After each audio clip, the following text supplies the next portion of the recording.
کسی ملک کا ایک بادشاہ تھا اور اس کی ایک خوبصورت بیٹی تھی۔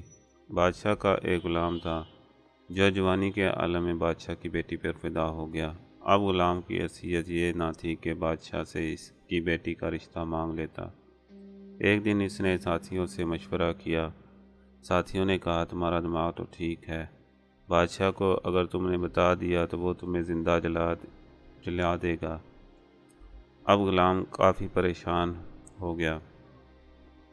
اس نے پریشانی کے عالم میں ایک فیصلہ کیا کہ پریشانی سے اچھا ہے کہ بادشاہ کی خدمت میں جا کر درخواست کروں، پھر اپنی قسمت آگ میں جلنا نصیب ہو یا پھر بادشاہ کی بیٹی نصیب ہو۔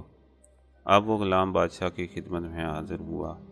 بادشاہ نے آنے کی وجہ پوچھی تو غلام نے گھبراہٹ میں سارا قصہ سنا دیا اور بولا کہ بادشاہ سلامت، اب آپ اپنی بیٹی کا نکاح مجھ سے کرتے ہیں۔ بادشاہ کو بہت غصہ آیا کہ وہ اپنی حیثیت دیکھو اور میری حیثیت دیکھو۔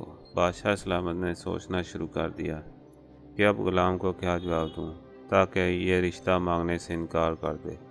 بادشاہ نے غلام کے سامنے ایک شرط رکھ دی کہ تم یہ پوری کر دی تو تمہارا نکاح شہزادی سے کر دوں گا، اگر نہ پوری ہو سکی تو جلتی ہوئی آگ میں جلا دوں گا۔ فیصلہ تمہارے ہاتھ میں ہے۔ اگر تم 2 بوری بچھو بھر کے لے آؤ گے تو تمہاری شادی شہزادی کے ساتھ کر دوں گا، ورنہ آگ میں جلنے کے لیے تیار رہنا۔ بادشاہ نے یہ شرط اس لیے رکھی تھی کہ اتنے زیادہ بچھو یہ کہاں سے اکٹھے کر کے لائے گا، اور غلام یہ شرط پوری کرنے میں ناکام ہو جائے گا، دوبارہ رشتہ مانگنے نہیں آئے گا۔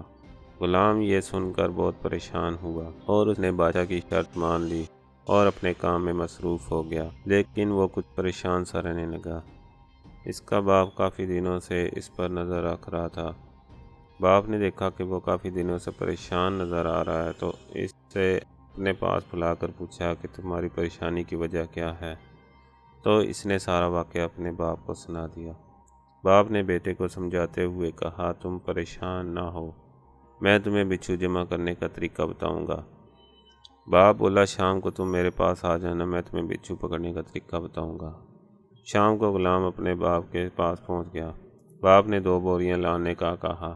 جب وہ 2 بوریاں لے آیا تو باپ نے قبرستان میں ایک قبر کا پتہ بتا دیا کہ فلاں قبر میں جاؤ اور قبر سے ساری مٹی نکالو، آخر میں جب ایک اینٹ رہ جائے تو شروع کی اینٹ نکال کر بوری کا منہ سراغ پر رکھ دینا، جب بوری بھر جائے تو اسی بوری کا منہ کسی رسی سے باندھ لینا، تو پھر دوسری بوری کو بھی اسی طرح بھر لینا اور اس کے بعد قبر کو اچھی طرح بند کر دینا اور بوریاں بادشاہ کے پاس لے جانا۔ باپ کے کہنے پر غلام نے ایسا ہی کیا جس طرح باپ نے بتایا تھا۔ غلام نے بچھو سے بھری ہوئی 2 بوریاں بادشاہ کے سامنے پیش کر دی۔ بادشاہ بڑا حیران ہوا اور وعدے کے مطابق شہزادی کا نکاح اس سے کروا دیا اور غلام کو پاس بلا کر بچھو جمع کرنے کا راز پوچھا کہ تم نے اتنے سارے بچھو کہاں سے جمع کیے؟ غلام نے سارا قصہ سنا دیا تو پھر بادشاہ نے اس کے باپ کو حاضر ہونے کا حکم دیا۔ اگلے دن اس کا باپ بادشاہ کے سامنے حاضر ہوا تو بادشاہ نے اس سے پوچھا کہ تمہیں کیسے معلوم ہوا کہ فلاں کی قبر میں اتنے سارے بچھو موجود ہیں؟ اس کے باپ نے بتایا کہ یہ فلاں آدمی کی قبر ہے۔ یہ آدمی زندگی میں داڑھی منڈواتا رہا اور مرتے وقت بھی اس کی داڑھی منڈی ہوئی تھی، اور حضور صلی اللہ علیہ وآلہ وسلم کا ارشاد ہے جو شخص اس حالت میں مر گیا کہ اس کی داڑھی قبر میں نہ ہو تو قبر میں اس کی داڑھی کے ہر بال پر ایک ایک بچھو ہوگا۔ حضور صلی اللہ علیہ وآلہ وسلم کی بات کبھی جھوٹی نہیں ہو سکتی، اس لیے میں نے اس قبر سے بچھو جمع کرنے کا کہا اور قبر کا پتہ بتا دیا۔ بے شک ایسا ہی ہوتا ہے۔ حضور صلی اللہ علیہ وآلہ وسلم کی جو پسند ہے وہ حقیقت میں اللہ تعالیٰ کی پسند ہے۔ اللہ تعالیٰ ہمیں حضور صلی اللہ علیہ وآلہ وسلم کی مبارک سنت پر عمل کرنے کی توفیق عطا فرمائے، آمین۔